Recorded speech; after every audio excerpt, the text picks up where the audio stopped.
WADR, promoting dialogue. It's 6 p.m. in Dakar, 7 p.m. in Cotonou. Good evening and welcome to Newslink on West Africa Democracy Radio, broadcasting on 94.9 FM and around the world at wadr.org. First, our top stories. ECOWAS outlines fresh efforts to deepen regional integration through private sector coordination. Now, without implementation, we can do policies and not have their impact. Why? Because they gather moss on the shelf. Traditional leaders and security officials discuss urgent action to address worsening security crisis in northern Nigeria. Addressing them requires sustained collaboration among government, security agencies, traditional institutions, and all of us. Mali and Mauritania strengthening diplomatic engagement amid renewed focus on border security and bilateral cooperation. Officials in Accra and Abidjan move to protect their cocoa markets against climate shocks and other vulnerabilities. Please stay tuned for the details of these stories and more. On the news, this is Veronique Joy. Thank you for joining us. ECOWAS Commission says it is intensifying efforts to deepen regional integration through improved trade, private sector development and cross-border cooperation across West Africa. Officials of the Commission disclosed the measures at a press briefing held today, Tuesday, in Banjul, the Gambia. According to the Commission, there are ongoing regional engagements aimed at boosting competitiveness, market access, consumer protection, and trade facilitation. WDR's Sangdonald Mendy reports. The ECOWAS Commission says the drive aims to strengthen economic ties across member states by removing barriers to the free movement of goods, services, capital, and people. The framework also seeks to harmonize regulations, expand market access for businesses, attract investment, and create jobs across the sub-region. Albert Sisao Boateng, ECOWAS Director of Free Movement of Persons, reveals that the Commission is working with member states to ease the difficulties of cross-border movement among people, including goods and services. The whole idea is to ensure that, countries with contiguous borders come up with tangible activities, not only markets, but then schools, as has been done between Ghana and Togo. Simeon Kofi, Executive Director of the ECOWAS Regional Competition Authority, stressed the need for stronger national input to ensure fair markets and protect consumers. This regulation cut across all the sector of economy. When you talk of competition or consumer protection, you have a general jurisdiction over all the sectors of economy, including e-commerce and also digital markets. Meanwhile, Peter Ogonyi, Acting Director of Private Sector Development, says support for businesses to scale across the regional market remains central to ECOWAS integration agenda. The Commission continues to harmonize policies to deepen the common ECOWAS common market. Now, without implementation, we can do policies and not have their impact. Why? Because they gather moss on the shelf. The ECOWAS Commission maintains that boosting intra-regional trade is essential for sustainable growth and improved livelihoods across West Africa. For Newslink on West Africa Democracy Radio, I am Sangdana Mendy, reporting from Banjul. In Nigeria, governors from the northern region, including traditional rulers and security chiefs, are calling for urgent action to address the worsening security situation across the northern region of the country. The leaders say previous recommendations aimed at tackling insecurity must be implemented if lasting peace is to be achieved. They made the calls at the 8th Executive Committee meeting of the Northern Traditional Leaders in Jigawa State. Correspondent Yechinusa City reports. Delegates at the summit expressed concern over the persistent challenges of banditry, terrorism, kidnapping, and other forms of criminality affecting communities across the region. Chairman of the Northern Governors Forum and Governor of Gombe State, Muhammadu Inuwa Yahaya, urged leaders to move beyond discussions and focus on implementing practical solutions to insecurity. The time has come for us seriousness that this situation demands. Enough of meetings that do not produce results. Enough of communiques that are not implemented, and enough of promises that are not followed by action. The Inspector General of Police, Olatunji Disu, raised concerns over the increasing involvement of young people in criminal activities. He called for a collective response from government, families, and community leaders. Our nation continues to confront a range of involving security threats, including terrorism, banditry, kidnapping, cattle rustling, and communal conflicts. Addressing them requires more than conventional law enforcement responses. It requires sustained collaboration among government institutions, security agencies, traditional institutions, religious leaders, community stakeholders, and all of us. Meanwhile, Minister of Information and National Orientation, Mohammed Idris, said military operations alone cannot deliver lasting peace. The administration of President Bola Ahmed Tinubu fully recognizes this strategic role and remains committed to deepening engagement with regional institutions in deepening peace, security, national cohesion, and development. The meeting brought together governors, traditional rulers, and security stakeholders from across northern Nigeria, with participants agreeing on the need for stronger collaboration and the implementation of existing recommendations. For WADR, Yechinu Sasitu in Abuja. Meanwhile, Mauritania and Mali are strengthening their partnerships in key areas. This follows a meeting between Mauritanian's Defense Minister Hanana Ould Sidi and Mali's Transitional President General Assimi Goïta. During a high-level diplomatic visit to Bamako, the minister delivered a special message from Mauritania's President Mohamed Ould Sheikh El Ghazouani to the Malian leader. The visit comes amid continued security concerns along the shared borders and ongoing sensitivities over migration and cross-border movement. Imo Edit has the details. The Mauritanian Minister of Defense, Hanana Ould Sidi, carried a message from President Mohamed Ould Sheikh El Ghazouani to Malian Head of State, General Assimi Goïta. Nouakchott is seeking stronger security cooperation through intelligence sharing and improved management of the shared border between the two countries. Bamako has often accused Mauritania of serving as a rare base for terrorist fighters carrying out attacks on Malian territory. The Mauritanian president is also calling for closer collaboration with Mali in handling their respective nationals along the common border, as well as facilitating the movement of population in border areas. Incidents involving Mauritanian citizens in Malian border localities are regularly reported by Nouakchott.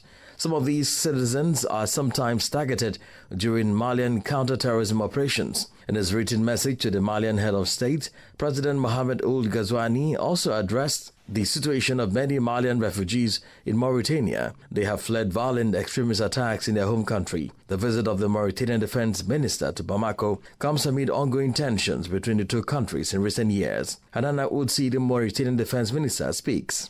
It should be noted that Bamako and Nouakchott have consistently attempted to ease tensions and restore relations after each diplomatic or security crisis. That was Imo Edit with that report. More stories coming up on West Africa Democracy Radio. Newslink continues. And now we turn to the Central Sahel region, where ministers in charge of industry and trade from the AES Confederation are meeting in the Burkinabe capital, Ouagadougou. The officials are reviewing the implementation of strategic orientations set by the three heads of state on economic development and industrialization. They were received in audience by Burkina Faso's head of state, Captain Ibrahim Traoré, in his capacity as the current chair of the Confederation. Francis Boniface has the details. The ministers in charge of industry and trade briefed the president of Burkina Faso, who is also the current chair of the AES, on the progress made in implementing development directives within the confederal space. Moussa Alassane Diallo is Mali's Minister of Trade. Our mission is to promote industrial development within the AES region and above all to ensure the competitiveness of the private sector. We are also responsible for improving the business climate and enhancing the region's appeal to investors, facilitating trade and expanding trade flows, as well as addressing all issues related to fraud and counterfeiting within our region. Within this vision, industrial development is placed at the center of economic growth. The guiding principle is to produce, process, and consume locally, according to the minister.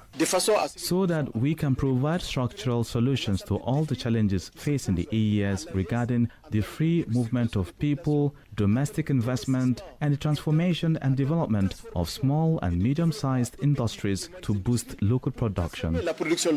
Following this strategy, industrialization and value addition are expected to be anchored in agriculture. In the long term, Mali, Burkina Faso, and Niger aim to achieve food self-sufficiency within the confederal space. That was Francis Boniface with the details of that report.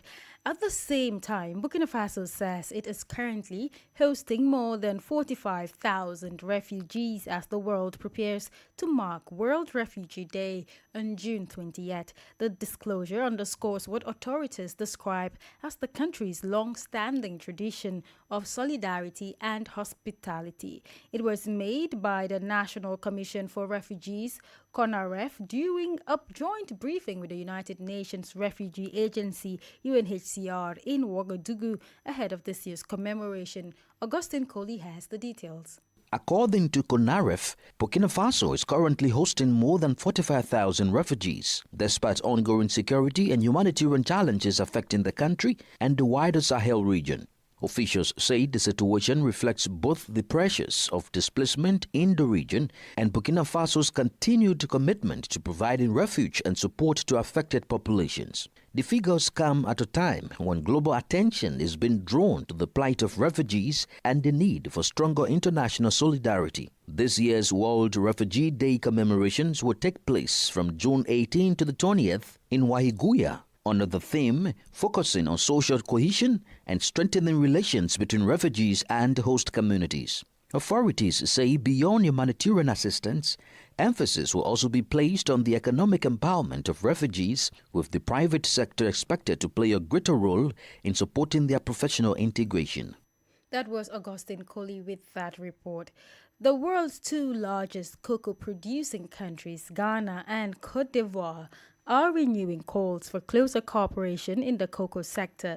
Officials in Accra and Abidjan say the decision follows the growing challenges linked to climate change, market volatility, and sustainability demands. Speaking in Abidjan, Ghana's Finance Minister Dr. Cassiel Attoforsen says stronger collaboration is needed to secure the future of an industry that supports millions of livelihoods across West Africa. WADR's Nadide Tete reports. Speaking at the 7th Steering Committee meeting of the Côte d'Ivoire-Ghana Cocoa Initiative in Abidjan, Ghana's Finance Minister Dr. Cassiel Attoforsen called for stronger coordination between the two neighbors to protect farmers and strengthen the industry's long-term sustainability. According to the minister, cocoa producers are increasingly grappling with climate change, volatile global prices, disease outbreaks, and rising demands from international markets for sustainable and traceable production. Dr. Forsen noted that while Ghana and Côte d'Ivoire together account for more than 60% of global cocoa production, farmers often receive only a small share of the value generated from the multi-billion-dollar industry. The finance minister also highlighted the need for coordinated action on pricing, market regulation, and sustainability standards to help shield producers from external shocks and safeguard the livelihoods of millions of farming households. For many farmers across West Africa, the outcome of such discussions could have significant implications for incomes, production levels, and the future competitiveness of one of the region's most valuable export commodities. For WADR, Nadidi Teti, Accra. You're listening to Newslink here on West Africa Democracy Radio, broadcasting from Dakar, Senegal. Here's a reminder of our top stories. ECOWAS outlines fresh efforts to deepen regional integration through private sector coordination. Traditional leaders and security officials discuss urgent action to address worsening security crisis in northern Nigeria. Mali and Mauritania strengthen diplomatic engagement amid renewed focus on border security and bilateral cooperation. Officials in Accra and Abidjan move to protect their cocoa markets against climate shocks and other vulnerabilities. Still ahead in the news, we have the guest interview and the sports news. Stay with us. Fresh and breaking news all the time. Hear it first as the news breaks, only on West Africa Democracy Radio. Newslink continues. Thank you for staying with us. We head to Liberia, where human rights organizations are raising concerns about a growing human trafficking and internet scam crisis in the country. Among the groups is the Liberia Anti-Trafficking Scam and Victim Support Initiative, which says it is has already assisted 35 Liberians trafficked to various African countries after they were allegedly lured by false promises of jobs, better opportunities abroad. The warning comes as Liberia continues to grapple with one of its most significant human trafficking cases in recent history. WADR's Monrovia correspondent Abraham Parker reports. The executive director of the Liberia Anti-Trafficking Scam and Veterans Support Initiatives, Zuku Sese, has warned that human trafficking and online recruitment scams are becoming a growing concern in Liberia. Scamming and trafficking activities in Liberia is becoming a serious concern, and there are a lot of Liberians who have been trafficked all under a false impression, and we believe that there's a need we come in to help combat this situation. He says his organization has assisted 35 Liberians rescued from trafficking situations across Africa. He noted that 22 of the victims were repatriated from neighboring Sierra Leone, while others were returned from Nigeria and Ghana. We worked with the police and we got some suspects who were involved into this, and we processed them through the police. As we speak, the case is actually going on as well. It's a serious problem. The number we have seen out there, like Nigeria and other places, it needs serious awareness. His comments come as a jury selection continues in what is being described as Liberia's biggest human trafficking case. Prosecutors allege that dozens of young Liberians were lured with promises of jobs and educational opportunities overseas, only to be trafficked instead. For Newslink on WADR, Abraham Parker, Monrovia. Now we take you to the Sahel, but in Mali, as a special registration operation for 2- and 3-wheeled vehicles commenced on Monday across the entire country. Authorities say the initiative is driven by current security requirements as armed groups continue to use motorcycles to carry out attacks. In Bamako, residents who largely welcome the decision are flocking to register their vehicles. This is a report by Bamako correspondent Aliu Cham, presented by Christopher Ticho. At the Bamako Regional Directorate of Transport, large crowds have been gathering. Despite the intense heat, dozens of people are turning up to obtain registration plates for their motorcycles. Many support the government initiatives, saying it will make it easier to identify motorcycle owners in cases of theft. Beyond the issue of motorcycle theft, other citizens point to the security benefits of the measure. According to security analyst Masri Job, the registration exercise will strengthen the state security apparatus in the fight against terrorism. However, he stressed the need to accompany the measure with a broad public information and awareness campaign. Many of these attackers use motorcycles. The damage caused by these attacks is often significant, and this helps prevent it to some extent. However, awareness raising must really be at the heart of the effort if we truly want this to succeed and for the public to get on board, because ultimately it is the public that benefits from these measures. Although no end date has been announced for the operation, authorities are urging motorcycle owners to regularize their status to avoid possible penalties during road inspections. That was Christopher Aticho with the details of that report.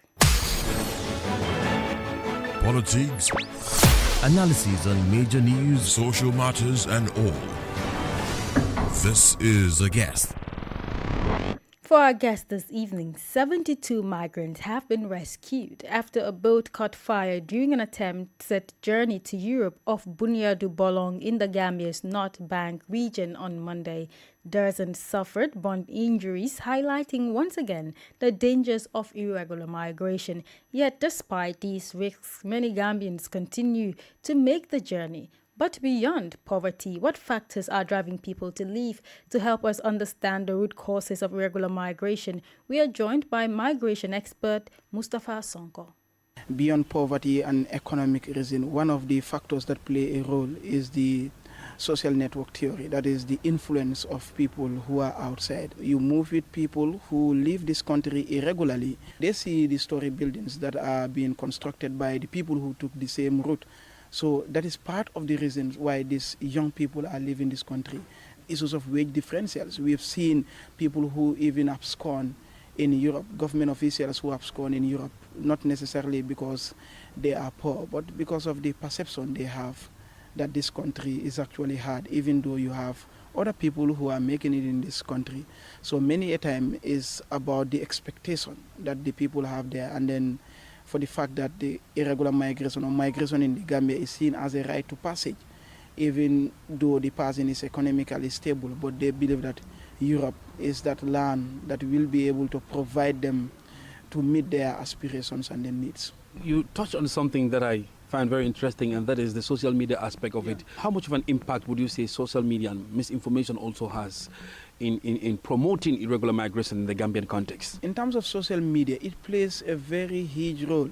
And then this is actually amplified by the network theory, because many of these people who leave this country have a targeted country that they are going to. They can tell you that we are going to Italy. From Italy, we will be going to Spain, Sweden, or whatsoever. That is because social network plays a role. They have friends or family members who are living in those countries. And many a time, the pictures that they send back home are the pictures of so-called enjoyment, standing behind a luxury building, sitting in a cafeteria, and then you send those pictures home. But hardly will they send them their part of the struggle. Let's say people lying in the street, their houses, maybe the bunker beds.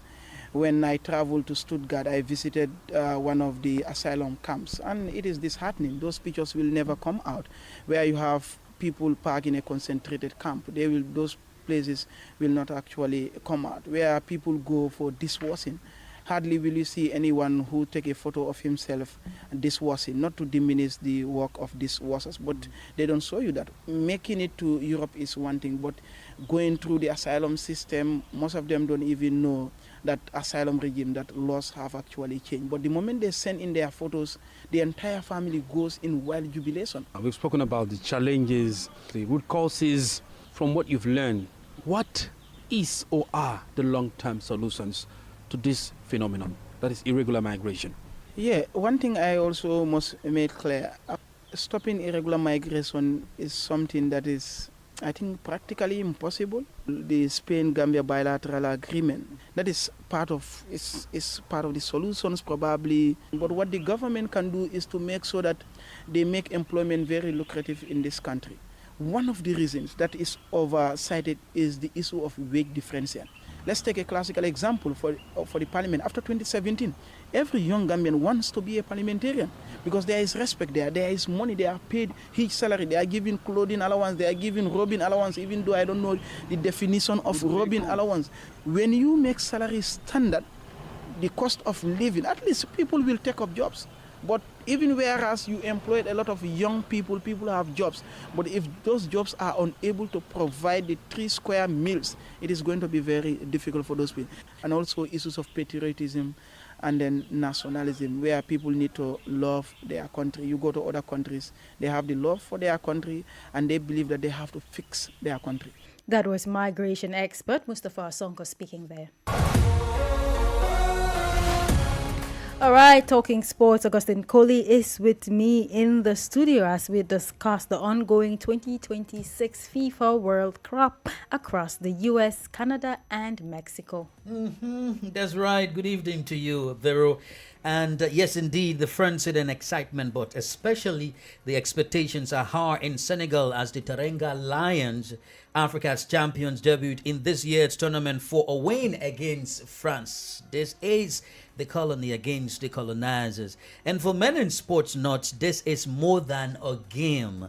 It will be a show of sportsmanship, influence, and an offset of colonial rivalry between Senegal and France, with the likes of Sadio Mane, who may be making his last appearance at the biggest football event. Senegalese hope for a victory today. All right, Augustine, can you kindly take us through the matches that happened last night and who gave the most intense time for viewers? Indeed, the nights are becoming sleepless for the football lovers, and football enthusiasts. This is not necessarily an easy one to tell anyway, because it all happens and is about preference. However, Cape Verde's face off with Spain stood out for many reasons. First, the Blue Sharks are one of the African teams in the 2026 tournament, and interestingly, this season happens to be their first outing going against the defending, let's say someone who won Euro before, because the defending champ, of course, is Argentina. Despite having a poor finishing or striking front, they held back a good defense, bringing the game with the La Roja to a 0-0 draw. Imagine playing Spain and you prevented them from scoring. Egypt also had a tough time against Belgium, ending with a 1-1 draw, a very entertaining match to watch. And I must say, Saudi Arabia and Uruguay locked horns all through, brightening the match to another 1-1 draw in yesterday's fixtures. And finally, the war-stricken nation of Iran even scored with New Zealand in a 2-2 draw so far. All right, now West Africa looks ahead. We have Ghana, the Black Stars, playing tomorrow. What is it looking like? So far, African teams are doing well, so it is expected that Ghana will follow same, just as it is expected that Senegal should do same. But then looking ahead, West African teams, as you talk about, the presentation in tomorrow's fixture at the Black Star will take on Panama. Expectations are hard, but the Black Stars is caught in a team of Paige Daliman, as its midfielder Thomas Partey is yet to secure a visa into Canada, and Canada denied his visa application, which the government is still trying to figure out what it's all about. So let's listen to Ghana's Foreign Affairs Minister Samuel Ablakwa speaking about the situation very quickly. We are appealing to the government of Canada to review their decision. We acknowledge that. Our efforts are without prejudice to that fundamental fact. But considering the fact that Thomas Partey was not entering Canada on a frolic of his own, he's deputy captain of our national team, he adorns our national colors, he wears Ghana's jersey, and he was going to carry out an assignment on our behalf. We believe that the government of Ghana must take interest in this matter, and that is why we are intervening.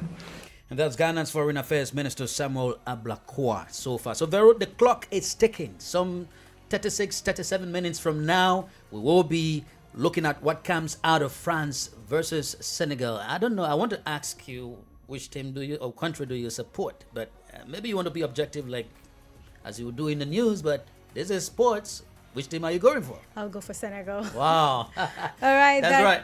That's all for sports news. Thank you, Augustine, for giving us the details about what is happening in the world of sports, especially as the World Cup continues. And with that, we have come to the end of this edition of Newslink on West Africa Democracy Radio, broadcasting from Dakar, Senegal. Thank you for listening, and many thanks to Ismaila Kamara and Maudoju for the technical assistance. Remember, you can connect with us via our social media platforms, X, Instagram, and Facebook at WADR English. I am Veronica Jai. Good evening. We thank you for listening to Newslink in Nigeria on Love FM Abuja and Darling FM Owerri. In the Gambia on Hot FM Banjul, Hilltop FM and Veritas Radio in Serekunda. Thank you for listening on Alternative Youth Radio Lofa County, Liberia, Radio Kegaman in Nimba County, and DCN Radio Riverses County. A big thank you to Radio Baft FM in Sierra Leone for listening, and in Ghana we thank Radio Pad in Damango and Royals FM in Wenchi. Thank you all for listening to Newslink.